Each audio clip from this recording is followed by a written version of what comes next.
The air in Julian's office was thick and cold, a stark contrast to the usual controlled buzz of Novatech, the company we'd built from nothing. Outside the soundproofed glass, developers hunched over monitors, oblivious. Inside, Julian's face was a mask I'd never seen, rigid, accusing. He didn't shout, didn't rage, just spoke with a chillingly precise calm that was far more terrifying. It was you, Elias. You leaked the Q4 strategy, the investor deck, everything. The words hit me like a physical blow. I stumbled back, clutching the edge of his polished obsidian desk. What? Julian, are you insane? Leaked? To whom? He didn't answer the question. Instead, he slid a folder across the desk. Inside were printouts, screenshots of encrypted messages, timestamps, access logs. It looked damning. It showed my user ID accessing confidential files at odd hours, followed by what looked like data transfers to external servers. Except it wasn't me. It couldn't be me. My hands started to tremble not with guilt, but with shock and a rising, sickening horror. This wasn't happening. This is fabricated, I stammered, my voice raw. My account. Anyone could... We tracked the IP, Julian cut in, his voice flat. Registered to a burner account that pinged locations linked directly to your home network during those times. My home network. But I had guests sometimes. I used public Wi-Fi occasionally. There had to be a mistake, a hack, anything but this. There has to be an explanation, I pleaded, trying to reason with the man who had been my closest friend, my partner in crime for 10 years. We'd shared ramen and dreams in a tiny shared office space, coded until dawn, celebrated every tiny victory, mourned every setback. Julian, who had stood godfather to my daughter. The explanation, Julian said, leaning back, the mask cracking just slightly to reveal something that looked like pity, or perhaps just contempt, is that you betrayed us. You sold us out. No. The denial ripped from me. Julian, think. Why would I? Everything I am, everything I have is tied up in Novatech. Our Series B is next week. You think I'd jeopardize that? Us? Maybe you needed the money, he suggested, a cruel edge entering his tone. Maybe you thought we weren't moving fast enough. Maybe you were already talking to Sterling Corp. Sterling Corp, our biggest competitor. The name landed like a stone in my gut. The leak detailed our aggressive market expansion plans, our key tech differentiators, information that would give Sterling a massive advantage going into the funding round. It was the exact kind of information that could cripple Novatech, and he thought I had given it to them? I would never. You know me, Julian. He looked at me, and in that look, I saw the absolute dismantling of a decade of trust. I thought I did. He stood up, walking to the window, his back to me. The board has been notified. With this evidence, they're supporting my decision. Your access has been revoked, effective immediately. Security will escort you out. We'll sort out the details later. For now, you're suspended. Indefinitely. Suspended. Escorted out. The words echoed in the sterile office. It wasn't just a job. It was my life's work. It was the future I had built with him. It was gone. Just like that. Julian, please. I tried again, my voice breaking. Don't do this. Let's figure this out together. Someone framed me. He turned back, his expression hardening. The evidence is clear, Elias. There's nothing to figure out. You did this. Security arrived then. Two impassive faces. The humiliation was absolute. Walking through the office, the place I had practically lived in for years, felt like a perp walk. Heads turned. Whispers followed me. The developers who had looked up to me, the marketing team I'd shared late-night pizza with, the admin staff who knew my coffee order, their faces ranged from shock to pity to outright condemnation. No one met my eyes for long. It was swift, brutal, and public. My laptop, my desk, even my personal items were off limits. They watched me pack a small box of purely non-company property, a framed photo of my family, a worn stress ball, a favorite mug. Stepping out onto the busy city street felt surreal. The vibrant energy of midday life felt alien. I was outside, exiled from the world I'd inhabited. My phone buzzed relentlessly. Texts, calls, notifications. Friends, colleagues, reporters even. I ignored them all. The accusation, though only hours old, felt like a brand on my forehead. Elias Thorne, the Novatech traitor. Driving home was a blur. My wife, Clara, met me at the door, her face etched with worry. She'd heard the whispers, the news spreading like wildfire through the industry channels. Explaining it to her was agonizing. Telling her that Julian, had accused me. She knew how close we were, how much I trusted him, how much of myself I'd poured into Novatech. She held me as I finally broke down, the carefully constructed dam of shock giving way to wave after wave of grief and disbelief. The next few days were a nightmare. My name was everywhere. Tech blogs, financial news sites. The narrative was simple and damning. Co-founder betrays company on the eve of major funding, jeopardizing millions. Julian's statement to the press was carefully worded, expressing regret and disappointment over a breach of trust by a senior executive. He didn't name me directly in the official statement, but everyone knew. My life was collapsing. Investors pulled back from Novatech, the funding round was postponed indefinitely, the stock price plummeted. I was persona non grata in the industry I had helped shape. Phone calls went unanswered. Emails bounced back. The isolation was profound. Sitting in my living room, surrounded by the wreckage of my reputation, I reread the evidence Julian had given me, the printouts he hadn't bothered to retrieve. I wasn't looking for ways to deny it anymore. I was looking for cracks, for inconsistencies, for anything that Julian might have missed. The message timestamps, the file names, the server logs. My mind, trained over years to spot patterns and anomalies in code, started working instinctively. The timestamps were precise, but the access logs for my user ID didn't perfectly align with the claimed data transfer times. There were gaps, jitters, and the IP address, a burner account that pinged locations linked to my home network.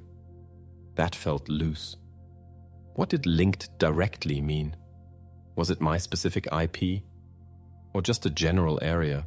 And burner accounts registered too. Locations linked to networks didn't make sense. Burner accounts were typically anonymous. Pinging locations linked to networks was the result of using the account at those locations. The language was subtly off. Then there was the nature of the leaked data. It was incredibly detailed, nuanced, requiring a deep understanding of not just the technology, but the strategic thinking behind it. It wasn't just raw files. It was curated, explained. It felt tailored. Tailored to cause maximum damage, yes, but also tailored in a way that only someone intimately involved in crafting that strategy could achieve. Someone like me, perhaps. Or someone like Julian. The thought flickered at the edge of my awareness, dark and unwelcome. Julian? No. Impossible. He was my friend. He was the one who had accused me, who had provided the evidence. Why would he frame himself? It didn't make sense. The sheer illogic of it was a comfort, a shield against the terrifying thought that my oldest friend could be capable of such monstrous deception. But the seed of doubt had been planted. And in the desolate landscape of my ruined life, it began to sprout. I had nothing left to lose. If I was going down, I would at least find out how and why.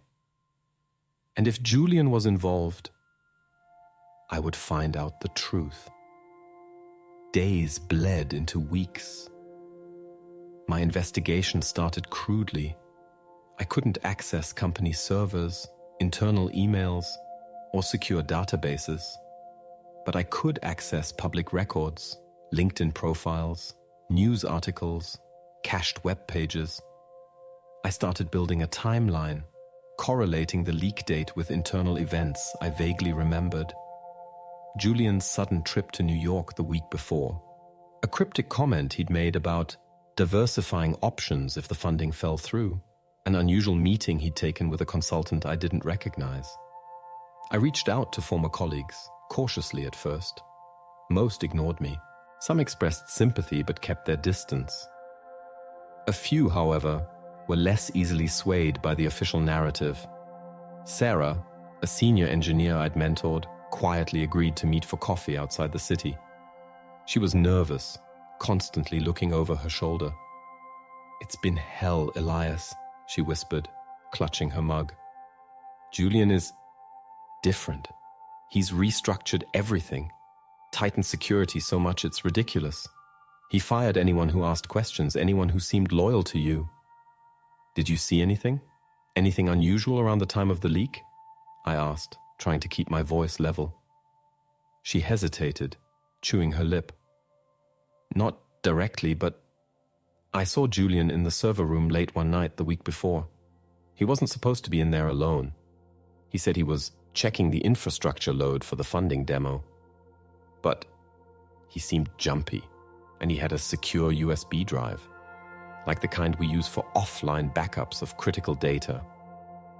A secure USB drive. Julian wasn't a hands-on tech guy anymore. He was CEO. Why would he be messing around in the server room late at night with a backup drive? It was a small detail, perhaps insignificant, but it lodged itself in my mind. It didn't fit the narrative of me accessing files remotely. I dug into Julian's public life. His social media was blandly corporate, his financial filings standard. But then I found something odd. A shell company registered in Delaware set up a few months ago. Nothing overtly illegal, but it wasn't listed anywhere in Novatech's corporate structure or Julian's public disclosures. Why would Julian set up a private shell company right before a major funding round? The pieces were disparate, unconnected dots on a vast, confusing canvas. But the subtle inconsistencies in the evidence against me, combined with Julian's strange behavior and this hidden shell company, started to form a tentative, terrifying picture. What if Julian hadn't just accused me? What if he had engineered the entire situation? What if he was the source of the leak, or something related, and framing me was a necessary step to cover his tracks? The thought was still monstrous, but it felt less insane than it had initially. It felt strategic, ruthless. I started looking at Julian's financial status more closely. Novatech wasn't paying huge salaries yet. Most of our value was tied up in equity. But there were whispers that Julian had taken out a significant personal loan recently, collateralized against a portion of his shares. Was he in financial trouble? Was the pressure of the funding round getting to him? Did he need cash fast? Selling company secrets or using them for insider trading related to Sterling's countermove could provide that. And if the funding round failed because of a leak, his shares might become worthless, defaulting on his loan. Framing me wouldn't just provide a scapegoat. It might distract from his own financial precariousness, or actions. The more I investigated, the deeper the rabbit hole went. The burner account linked to my home network. I found a service that allowed routing internet traffic through compromised home networks using malware, making it appear as if the activity originated from that network, not the actual source. Could my network have been compromised? Or could Julian have used such a service deliberately, knowing my IP, knowing where I lived? The sheer technical sophistication required to pull off the leak and frame me this way was significant. It wasn't a random hacker. It was someone with deep inside knowledge of Novatech's infrastructure, security protocols, and internal data structures. Someone with administrative access. Someone like Julian. Or someone he directed. My initial despair began to transform into a cold, hard determination. The grief over losing Novatech, over Julian's betrayal was still there. A constant ache. But it was overlaid with anger. A burning need for justice. Not just to clear my name, but to expose the truth, no matter how ugly it was. Julian hadn't just accused me of betrayal. He was the betrayer. And he had used me as a shield. I needed concrete proof. Something undeniable. The anonymous messages, the shell company, Sarah's sighting. They were circumstantial. I needed hard data. Access logs that hadn't been tampered with. Financial records that showed suspicious transactions. Communications that weren't meant to be found. It felt impossible from the outside. But then I remembered something Julian had told me years ago, half-jokingly. He kept redundant, encrypted backups of everything, tucked away off-site, just in case the world ended or the feds came knocking. He was paranoid about data loss, but also about corporate espionage, even from within. Where would he hide something like that? A cryptic note from another former employee hinted at a safety deposit box used for storing physical backups of legal documents. Could he have put digital backups there too? It was a long shot, but I was running out of options. Getting access to a safety deposit box Julian controlled would be next to impossible legally. I had to think like Julian. Where would he hide the key? Where would he feel most secure? Not at the office, not at home. A third place. Somewhere associated with his past, perhaps. His parents' house? A forgotten storage unit? As I delved deeper, connecting tenuous threads, another thought solidified. Julian's motive. It wasn't just about money or the funding round anymore. It was about control. Elias, the technical co-founder, was popular with the engineers, respected by the industry for his vision. Julian, the CEO, handled the business side but sometimes felt overshadowed, framing me, removing me, solidified his absolute power over Novatech.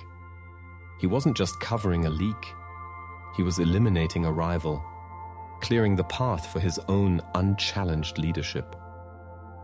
The betrayal was layered, personal, professional, financial.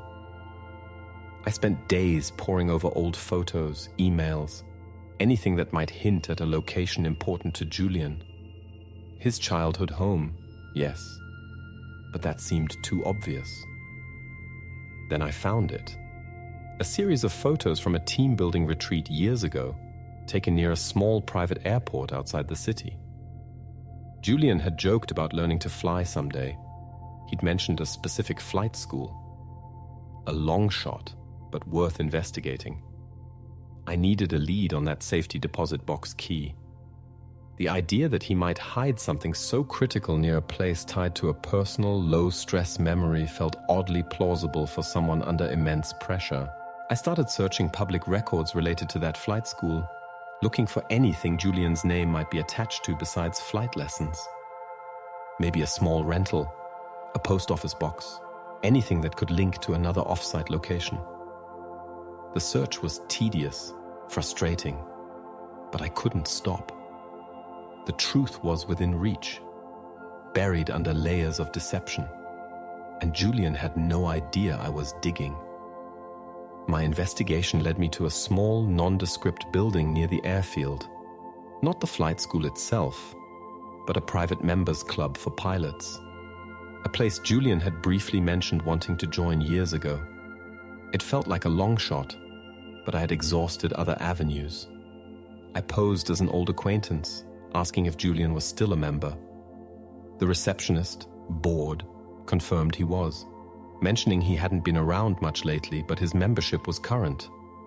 She idly gestured towards a wall of small, locked mailboxes near the entrance. Members can use those for correspondence if they prefer not to use their home address. My heart hammered. Correspondence. Or maybe a key? It was a long shot, a needle in a haystack. I needed access. Breaking in was out of the question. It would immediately implicate me and ruin any chance of clearing my name legitimately. I had to be smarter. I observed the building for a day, noting the quiet hours, the routine. The receptionist left precisely at 5 p.m. A cleaning crew arrived later. For a brief window, the front area was unsupervised. I returned the next evening, timing my arrival just after the receptionist left. I carried a small, almost invisible lock-picking set I'd learned to use as a teenager, a skill I never thought I'd need again. My hands trembled, but my focus was absolute. I located Julian's mailbox number from a discreet plaque. The small lock was simple. A few agonizing minutes later, it clicked open.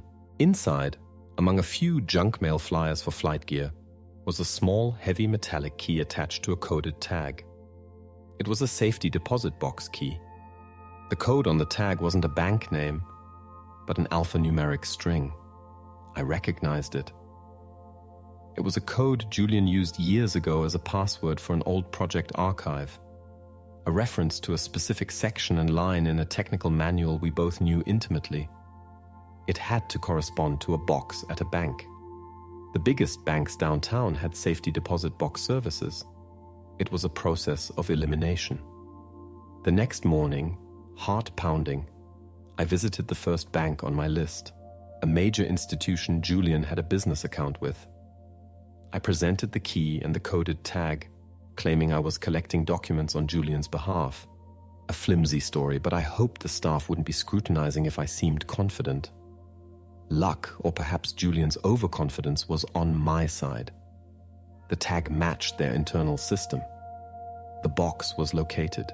Leading me to the vault felt like walking into a high-stakes movie scene. The air was cold, the silence oppressive. The box was small, metallic. The key slid in smoothly. Inside, nestled amongst legal documents and insurance papers, was a single encrypted USB drive. This had to be it. Julian's just-in-case backup. Back in the relative safety of my apartment, I connected the drive to a clean offline laptop. Accessing it required a password. I tried every variation of old passwords, significant dates, in-jokes we shared. Nothing worked. Julian was meticulous about security when it came to his secrets.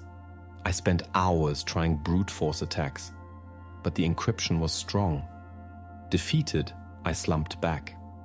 I had the potential key, but it was locked. Then I remembered Sarah's comment about the secure USB drive Julian had in the server room, the kind used for offline backups of critical data. Novatech had a standard encryption protocol for those. It wasn't publicly known, but it wasn't unbreakable, especially if you knew the system architecture, which I did. Was it possible Julian used the company's standard encryption for his personal secret drive? It was a risk, but Julian was pragmatic. Using a familiar, robust corporate system would be easier than setting up a unique, equally secure one. I spent another frantic day recreating the Novatech encryption protocol on my offline machine, using my deep knowledge of our system's architecture. It was complex, requiring specific algorithms and digital keys tied to the company's core software build, keys I still had access to from my personal backups of old development environments. By that evening, I had a working decryption tool. With trembling fingers, I ran the tool against the USB drive. The progress bar crept agonizingly slowly. Then a message. Decryption successful. The drive's contents opened. Not legal documents. Not insurance papers. It was a mirror image of a specific directory on Novatech's internal servers. The one containing strategic plans, investor decks, and confidential communications. But it wasn't just a backup. It was accompanied by logs. Detailed chronological logs of access times, modifications, and data transfers. And there, undeniable, were entries showing Julian's administrator ID accessing the files, copying them to an external source, and then carefully deleting logs from the main server system to cover his tracks. But his just-in-case backup had captured everything before he deleted the originals. The logs were time-stamped days before the public leak, days before he accused me. There were also encrypted communications, emails and chat logs. Decrypting those was another challenge, but the keys were on the drive. The communications revealed everything. Julian had been in contact with a senior executive at Sterling Corp. He wasn't selling our core tech. He was trading strategic information for something else. The chat logs showed Julian confirming the transfer of our Q4 plans. He explicitly mentioned the goal: disrupting their Series B, creating chaos, and removing internal obstacles. Internal obstacles. Me. Further logs showed him manipulating my access logs, creating the digital breadcrumbs that would point to my home network. He hadn't just leaked the data. He had meticulously crafted the evidence to frame me, leveraging his administrative access and my trust. The shell company? It was a conduit for payments from Sterling, disguised as consulting fees. The large personal loan? He was using the Sterling payments to cover massive gambling debts, collateralizing his Novatech shares as a desperate measure. When the leak was discovered internally, perhaps accidentally by someone else forcing his hand, he enacted his plan: blame me, use the chaos to consolidate power, and escape the consequences of his own financial ruin and corporate treason. The proof was overwhelming, concrete, undeniable. Financial records from the shell company linked to his personal accounts, cross-referenced with the Sterling executive's communications. Time-stamped server logs from the backup drive contradicting the doctored logs on the main system. The technical details of the data transfer showing it originated internally, not from my remote access. I felt a surge of cold, hard triumph, quickly followed by a profound sadness. This wasn't just proof of my innocence. It was proof of Julian's utter depravity. The man I had built a company, a life with, was a liar, a thief, a manipulator, and a traitor. He hadn't just accused me of his crime, he had destroyed my life to save himself. The confrontation couldn't happen at Novatech. Security would stop me before I reached his office. It needed to be somewhere Julian felt secure, where I could corner him with the evidence. The members' club near the airfield. He sometimes went there in the evenings to de-stress.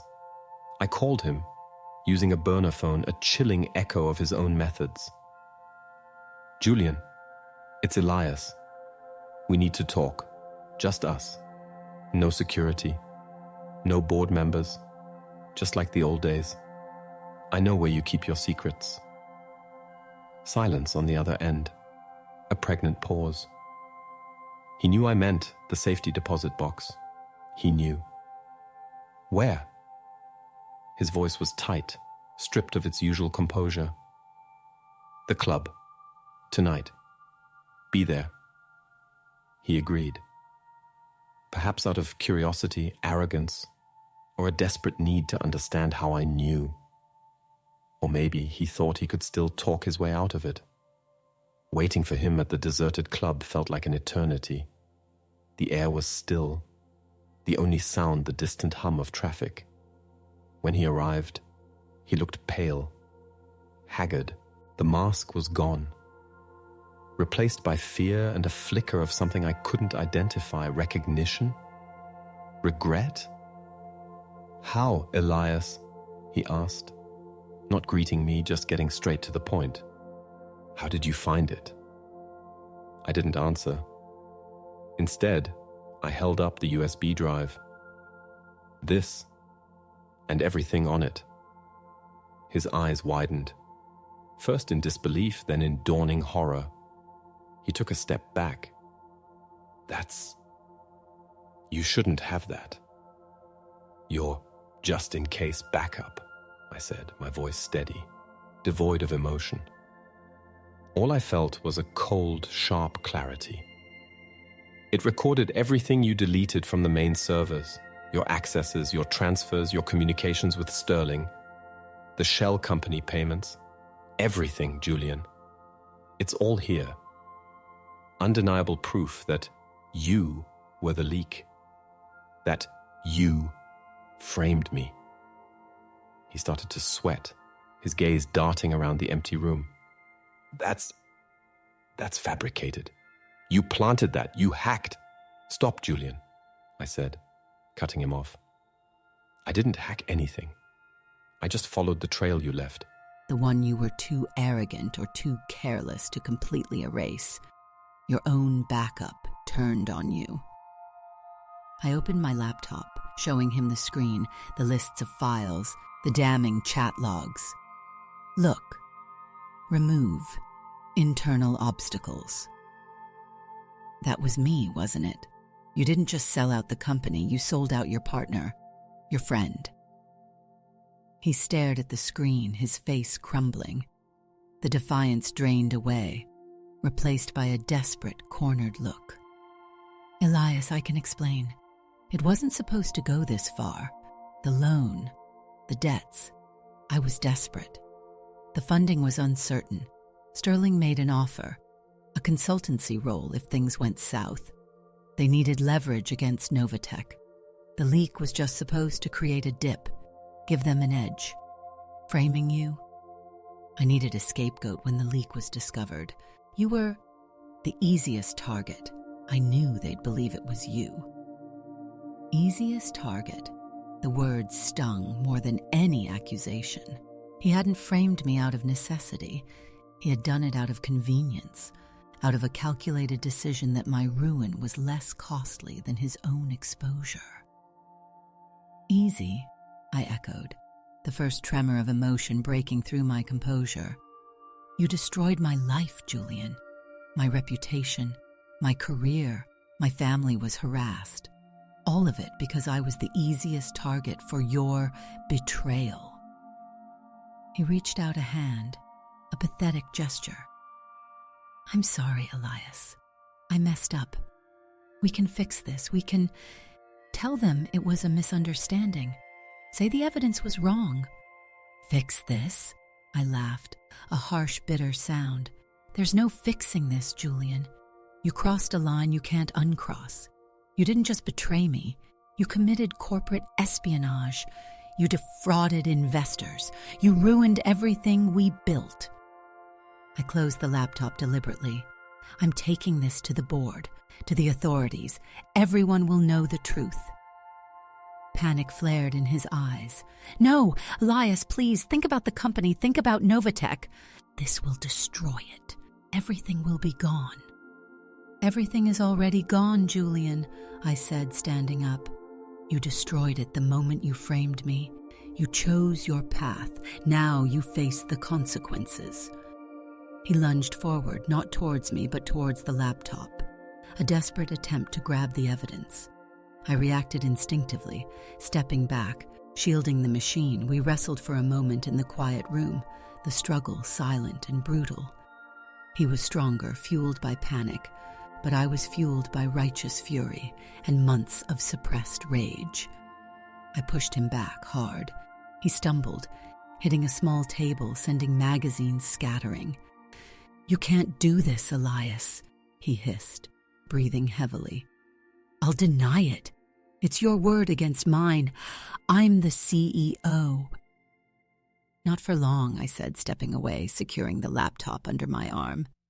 The evidence is irrefutable, Julian, and I'm not the only one who knows. Sarah saw you. Other people have questions. Your trail is cold, but it leads right back to you. He stood there, cornered, defeated. His face was a mask of despair. The man who had been my friend, my partner, my accuser, was now simply a ruined figure, standing in the wreckage of his own making. I left him there in the silence of the empty club, the USB drive a heavy weight in my hand. The path ahead was still uncertain. Clearing my name would be a long public process. Rebuilding my career, my reputation, would be harder still.